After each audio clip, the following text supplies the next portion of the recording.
Bienvenue sur Cœur Spirituel. Aujourd'hui, je t'emmène dans l'un des livres les plus percutants et dérangeants de la Bible, le livre du prophète Amos. Un message vieux de 2800 ans, mais qui nous parle encore aujourd'hui.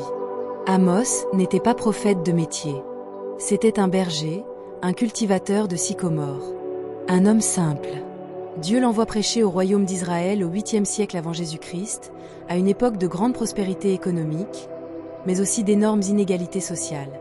Les riches vivaient dans le luxe, les pauvres étaient opprimés, et pourtant tout le monde continuait de prier, de chanter, d'offrir des sacrifices.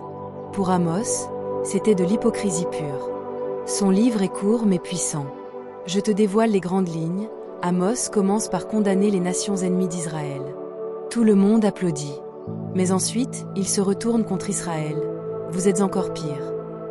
Il attaque directement l'élite, les juges corrompus, les marchands malhonnêtes, les riches insensibles. Il raconte des visions fortes, des sauterelles dévastatrices, un fil à plomb qui juge la droiture, un panier de fruits mûrs annonçant la faim. Chaque vision symbolise le jugement imminent de Dieu. Mais ce qui choque le plus, c'est le cœur de son message. Amos accuse le peuple de vivre une religion vide. Il dit « Je déteste vos fêtes, je ne supporte pas vos assemblées.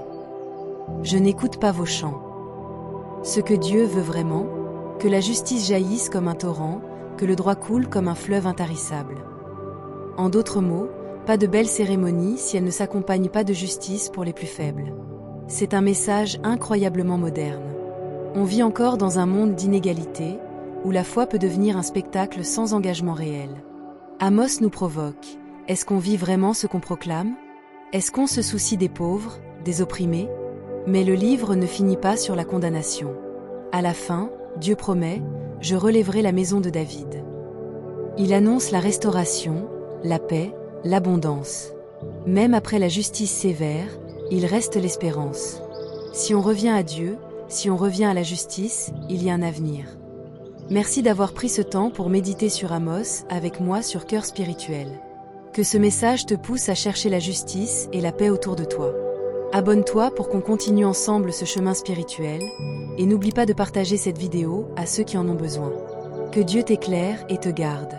À très bientôt.